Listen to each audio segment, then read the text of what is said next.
లేకపోతే సినిమా నిడివి ఏదైతే మన కోలమానం ఉంటుందో సినిమా ఎంతసేపు మనం కూర్చోబెట్టాలి జనాన్ని అన్నది ఇంపార్టెంట్.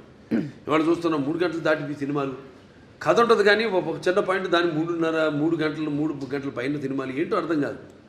మేము ఇప్పటికి ఇంత పెద్ద సినిమా తీసి పెద్ద సినిమా అంటే ఎక్స్పెక్టేషన్. ఇప్పుడు దాంట్లో ఎందుకు పెద్ద అంటున్నానంటే అఖండ మొదటి భాగం విడుదలైంది కోవిడ్ టైంలో, పాండమిక్ టైంలో. ఇప్పుడు ఎవరికి ధైర్య సాహసాలు వాళ్ళ సినిమాలు విడుదల చేయడానికి ఎవరికి అంత ధైర్య సాహసాలు రాలేదు. చూస్తారా అసలు జనం బయటకు వస్తారా ఆ మూడ్లో వచ్చి చూస్తారా అన్న ఒక భయం, ఒక ధైర్యం లేక అప్పుడు మేము ఈశ్వరుడి మీద భారం వేసి సినిమాని రిలీజ్ చేయడం జరిగింది.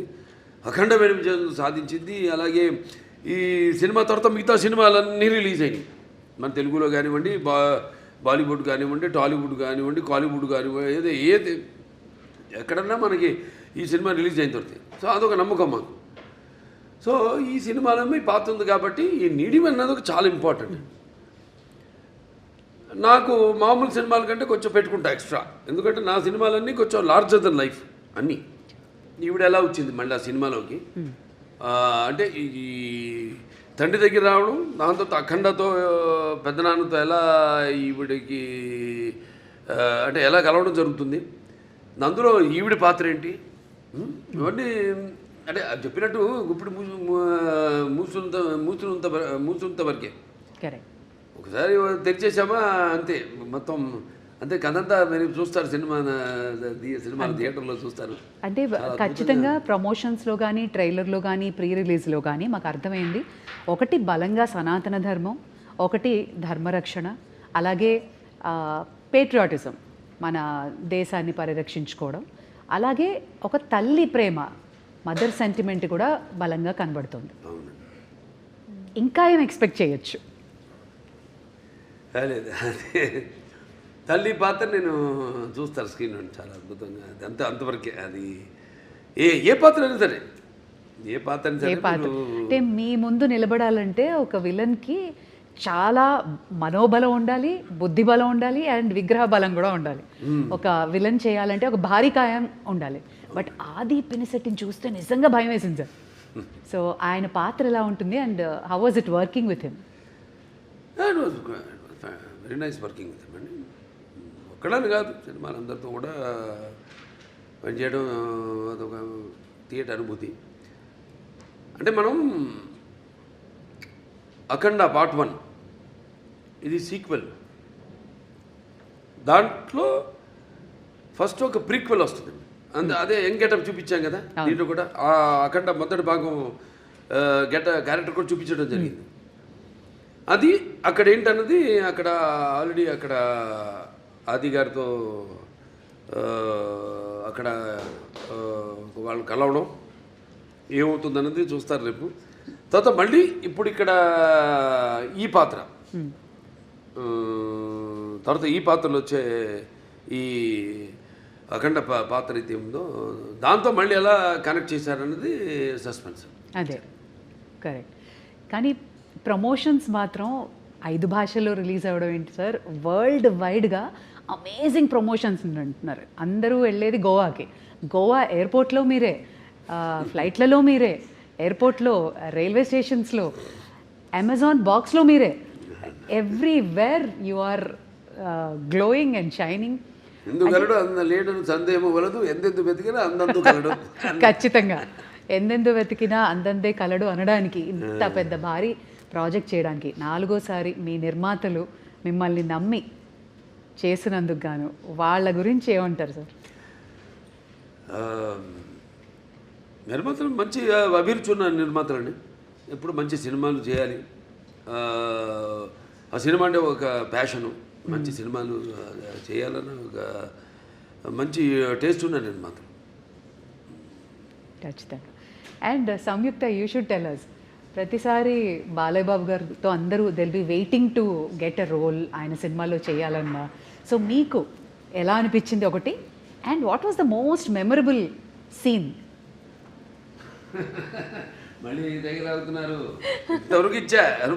కథ చెప్పకుండా లొకేషనో లేదా మాకు అలా అలా కొంచెం చెప్తే ఏదో My సంతోషపడుతుంది. character is related to her character. Okay link okay That much is We'll good. connect the dots. Yes, now that much is good. That should be good. Correct. Bala sir మీకు మోస్ట్ మెమరబుల్ సీన్ అంటే ఏంటి? ఇప్పుడు ఆ త్రిశూలం fight మాకైతే భయం వేసింది. ఆ చలిలో ఆ మంచులో ఫైటింగ్, దెన్ ఆ పర్టికులర్ ఇన్సిడెంట్ వేర్ భారతదేశం మన రక్షణ టెర్రరిస్టులు, ఆ సీన్ వాజ్ అమేజింగ్. బట్ పర్సనల్గా మీకు? ఒకటని కాదండి, ప్రతి సన్నివేశం నేను అందులో అనుభవిస్తూనే ఆనందిస్తూనే అందులో పరకాయ ప్రొఫెషన్ చేసిందే. ప్రతిదీ ఒక ఫైట్ అన్న ఫైట్ కిందకి రాదు అది. అదొక ఫైట్ కోసం ఏదో జనం కోసం కావాలి ఫైట్లు, ఏదో 4 ఫైట్లను 5 పాటలను 6 పాటలను కాకుండా ఇప్పుడు ప్రతిదీ దానికి సందర్భానుచితంగా పోరాటాలు కానీ అవన్నీ ఉండను. సో బాగా గుర్తుండిపోయే సీన్స్ అందరికీ కంట నీరు తెప్పించే సన్నివేశం తల్లి కొడుకుల మధ్య ఒక సన్నివేశం ఉందండి. అద్భుతమైన సన్నివేశం. అసలు చూస్తారు రేపు, ఎందుకంటే ఎవరు ఊహించరు అటువంటి సన్నివేశం. ఎంతో అద్భుతంగా దాన్ని ఊహించి దాన్ని తీయడం, దానికి రూపకల్పన చేయడం జరిగింది. అంత అద్భుతంగా చిత్రించడం జరిగింది. అలాగే క్లైమాక్స్లో డైలాగులు అయితే ఏమన్నా మొన్న టీజర్లు కూడా రిలీజ్ చేసాం. అలాగే ఒకటని కాదు, ఒక సన్నివేశం కాదు, అన్నీ మన ఆది గారితో సన్నివేశాలు అయితేనేమి, లేకపోతే మా మధ్య ఉన్న నాకు సంయుక్త మేనన్ మధ్య ఉన్న చిన్నపాటి ఎంటర్టైన్మెంట్, ఒక ఎంటర్టైన్మెంట్ అయితేనేమి, ఒక హర్షాలి నా మధ్య ఉన్న ఇద్దరి మధ్య, అంటే తండ్రి పెదనాన్న, అంటే ఈ అఖండ పాత్ర ఇద్దరు కవులను, కానీ ఇద్దరితో ఉన్న సన్నివేశాలు అయితేనేమి చాలా అద్భుతం. ఎక్స్ట్రాడినరీ తీయడం జరిగింది. ఎక్స్ట్రాడినరీ ఊహించి దాన్ని ప్రజెంట్ చేయడం జరిగింది. బాలా సార్, మీ అభిమానులందరికీ తెలుసు మీరు అపారమైన భక్తి, చాలా మీ నరాల్లో మీ జీవితం అంతా శివమయమే కాదు, అందరి దేవుళ్ళని ఆరాధిస్తారు. మీ జీవితంలో శివుడు ఇంపార్టెన్స్ ఏంటి? అంటే వాగ్రత సంపర్తం వాగ్రత ప్రతిపత్తే జగత్తు పితరు వందే పార్వతీ పరమేశ్వరం ఉంటాం. తల్లిదండ్రులు కనిపించే పార్వతీ పరమేశ్వరుల స్వరూపాలు. నా గాయత్ర పరం మంత్రం నమ్మతు పరదేవత నారే పరతస్త్రాత నానృతాత్ పాతకం పరం, అది తల్లి ప్రార్థన. తండ్రి ప్రార్థన వచ్చి అస్మాత్ పార్థివత ప్రాదురూపతన భక్తి గురుణ సంతుర్ మాంసి శాస్త్రం తస్మై సర్వజ్ఞ మూర్తి పిత్రే. అంటే సగం దేహాన్ని ఇచ్చింది ఆ తండ్రి. మంచి గురువులు దగ్గర శుశ్రూష చేసి జ్ఞానాన్ని విద్యని పొందమని, దాంట్లోనే ఒక భాగం మన సనాతన హైందవ ధర్మం. అంటే మన వాళ్ళు చాలామంది ఉన్నారు గొప్ప, మన వేదాలు మామూలు కావు. అప్పుడు ఆయన దండిబట్ల విశ్వనాథ్ శాస్త్రి గారు అయితేనేమి, ఆయనప్పుడు నాజీలు హిట్లర్ ఉన్న టైంలో ఆయన్ని కిడ్నాప్ చేసి జర్మనీకి తీసుకెళ్ళి, ఈరోజు కూడా జర్మనీ క్యాపిటల్ బర్లిన్లో ఈ అక్కడ ఆయన చిత్రపటం ఇప్పటికీ ఆయన ఫోటో ఉంది అక్కడ, ఎక్స్టర్నల్ అఫేర్స్ మినిస్ట్రీలో ఇవాళకి ఆయన ఫోటో ఉంది. అంటే మన వేదాన్ని తర్జుమా చేసి ఎలా వాళ్ళు ఈ ఎలక్ట్రాన్స్ న్యూట్రాన్స్ ఇవన్నీ ఒక కంప్యూటర్ని కనిపెట్టారు, ఎలా ఇవాళ ఆ పెద్ద కంప్యూటర్కి అందంది గదికి 2 ఇంతలు ఉండేదండి ఆ రోజుల్లో. దాన్ని ఎలా అలాగే న్యూక్లియర్ బాంబ్స్ ఇవన్నీ కూడా మన వేదంలో నుంచే, మన అధర్వణ వేదంలో నుంచే దాన్ని తర్జుమా చేసి వాళ్ళు కనిపెట్టింది. అలాగే ఇప్పటికీ మనం మెల్బోర్న్ కదా వెళ్తే యూనివర్సిటీ ఆఫ్ అది సర్జన్స్ ఏదో ఉంది అక్కడ శుశ్రూషుడని అప్పుడు ఆ రోజుల్లో మరి ఆయన ఇవాటికి ఆయన స్టాచ్యూ ఉంది అక్కడ, బస్ట్. ఆయన ఒక ఋషి. అంటే మరి ఎనస్థీషియా అది లేకుండా ఎలా ఆపరేషన్ చేసేవారు ఆ రోజుల్లో. Father of rhinoplasty, Sushruta Samhita. So శుశ్రూషుడు ఇవన్నీ చాలా గొప్ప వాళ్ళు. మీ వేదాల సారాంశాన్ని వాళ్ళు సరైన సారాంశాన్ని తీసుకుని, ఓకే, అంటే అధర్వణ వేదం వరకు చెప్తున్నాను. వేరే సామవేదాలు ఉన్నాయి, యజుర్వేదాలు ఉన్నాయి, ఋగ్వేదం ఉంది, అదంతా వేరు. అలా సో సో అలా మన భావి తరాలకి దీన్ని ఇంకా ముందు తీసుకెళ్లాలంటే సినిమా అంత గొప్ప మాధ్యమం ఇంకోటి లేదు నాకు తెలిసి. ఎందుకంటే ఇప్పుడు నేను చెప్పాను ఇంతకుముందు ఈ దైనందిన కార్యకలాపాల్లో పడిపోయి ఎలా మనిషి సతమతం అవుతున్నాడు, ఎలా వాళ్ళకి బరువు కాంపిటీషను, దాంట్లో అది కాకుండా వాళ్ళు ఎలా గుంజుకుపోయింది ప్రపంచం, ఆ గుంజుకుపోయిన ప్రపంచాన్ని ఎలా సరిగ్గా వాడుకోవాలి దాన్ని. ఇప్పుడు ఏ వచ్చింది, ఆర్టిఫిషియల్ ఇంటెలిజెన్స్ వచ్చింది, ఇప్పుడు ఇవన్నీ వచ్చినప్పుడు దాన్ని ఎలా వాడుకోవాలి ఏమిటి అని దాన్ని మనల్ని సరైన మార్గంలో తీసుకెళ్లే సినిమా మన అఖండ తాండవం. Okay, one thing about Boyapati Srinu గారు, ఆయన అసోసియేషన్ మా అందరికీ తెలుసు, మీరు ఎక్కువ డిస్కషన్స్ ఉండదు, బట్ మాకు తెలియని విషయం ఒకటి చెప్పండి బోయపాటి గారి గురించి. ఆయన కథ చెప్పే విధానం కానీ ఆయన ఆలోచన కానీ ఎలా ఉంటుంది? వేడిగా ఉంటుందండి. చెప్పేది కూడా నేను ఎలాగా ముందు ఆయన వచ్చి నన్ను గమనిస్తాడు. ఆయన ఇప్పుడు ఒక సినిమా అయిపోయింది మళ్ళీ చేద్దాం అనుకుంటున్నాం, ముందు రోజు ఒక పూట వచ్చి గమనిస్తాడు నన్ను ఆయన. నేను ఏదో ఒక ఆవేశంగా మాట్లాడుతుంటాను. ఎందుకంటే నాకు చాలా సినిమాలు చిన్నప్పటి నుంచి చూసిన సినిమాలు అయితేనేమి, అవి తెలుగు కావచ్చు, లేకపోతే హిందీ సినిమాలు కావచ్చు, లేకపోతే హాలీవుడ్ సినిమాలు కావచ్చు, నాకు చాలా అపారమైన అవగాహన ఉంది సినిమాల గురించి. నాకున్న వైబ్రేషన్స్ ఏదో ఆవేశంగా మాట్లాడుతుంటా, నా హావభావాలు ఆంగికం కానీ నా వాచకం కానీ ఏదో పట్టేస్తాడు ఆయన. ఆ ఆంగికము ఆ వాచకం పట్టేస్తాడు ఆయన. మీ బాడీ లాంగ్వేజ్ బాగా తెలుసు, బాగా ఆయన తెలిసినంత ఎవరికి తెలియదు. పట్టేస్తాడు ఆయన దాన్ని, పట్టేసుకొని దాని నుంచి ఒక కథ వచ్చేస్తుంది మాకు. అంత ఈజీ మాకు కథ చేసుకోవడం అనేది. దాని గురించి ఎక్కువ డిస్కషన్స్ మళ్ళీ అంతా ఉండదు. మీరు కన్విన్స్ అయిపోతారు ఆయన చెప్పిన దానికి. ఇక మొత్తం కథ చెప్పడం ఆయన నాకు ఎప్పుడు మొత్తం కథ విన్న సందర్భమే రాలా నాకు. మొత్తం కథ విన్న అసలు సందర్భమే రాలా నాకు. ఇది ఇట్లా అనుకుంటున్నా బాబు అంటారు, ఒక గైడ్ అంటాను, వెళ్ళిపోదామండి ముందుకు వెళ్ళిపోదాం. ఇంకా ఎప్పుడు నెక్స్ట్ షూటింగ్ ఎప్పుడు, గెటప్లు ఎప్పుడు, టెస్ట్ షూటింగ్ ఎప్పుడు, అంతే. అంటే ఆయనలో కూడా బాగా ఆవేశం ఉంది. మరి వచ్చేది ఎక్కడి నుంచి పెద్ద కాకాని, అదే పక్కనేమో ఈయనున్నాడు నరసింహస్వామి, అక్కడ వాళ్ళంతా మళ్ళీ అసలు ఒకప్పుడు మనకు తెలిసింది పల్నాడంతా ఒకప్పుడు శైవులు, వాళ్ళ అదే నాగమ నాయకుడు కానివ్వండి, నాగమ నాయకురాలు బ్రహ్మనాయుడు గారు కానీ, అవన్నీ ఆ గడ్డ నుంచి అక్కడి నుంచి వచ్చాడంటే ఆయన ఆవేశం ఉంటుంది.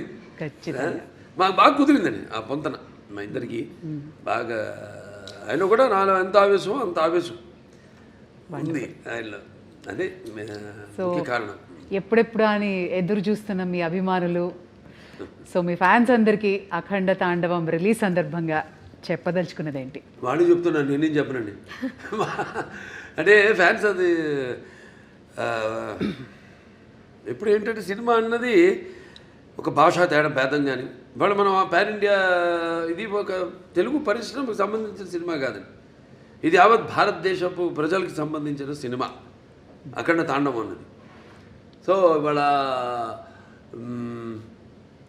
ఈ సనాతన ధర్మం ఉన్నది, సనాతన హైందవ ధర్మం ఉన్నది, నేను చెప్పాను మేము ముందు అనుకున్నంత చిత్రీకరించడం పూర్తయ్యాక అన్ని జరిగినాయి సన్నివేశాలు, ఏమి జరుగుతున్నాయో వాటికి ఎలాగో అంత కాస్మిక్ కనెక్షన్ అంటాం.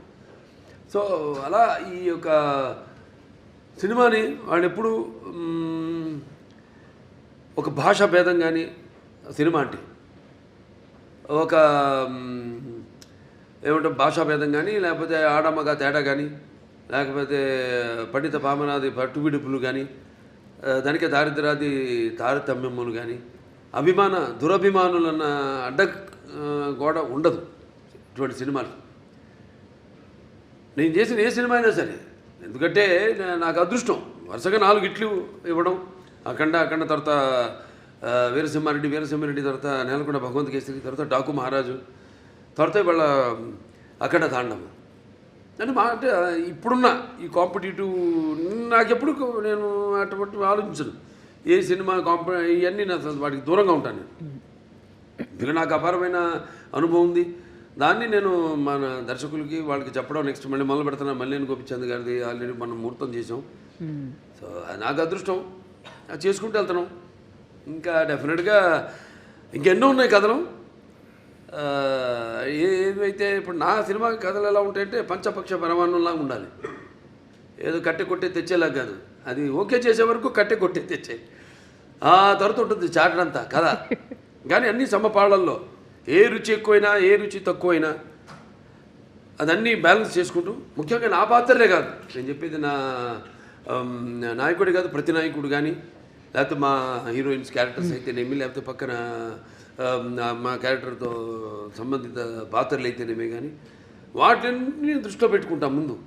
ముందు వాటిని ఎంతవరకు వాటిని పెంచుకుంటూ వెళ్ళాలి, ఎంతవరకు ఆ పాత్రలు ఉండాలి ఈ సినిమాలో అనేది అన్నీ చేసుకుంటూ వెళ్తాం. Amazing sir. మరి ఇక అఖండ తాండవం అఖండ విజయాన్ని సాధించాలి అని, అలరించాలి అని, అండ్ ఈ సినిమా నుంచి మేము కూడా నేర్చుకోవాల్సినవి చాలా ఉండి పాటించాలని కోరుకుంటున్నాను sir. Wishing you all the very best. Thank you. Thank you so much sir. Thank you.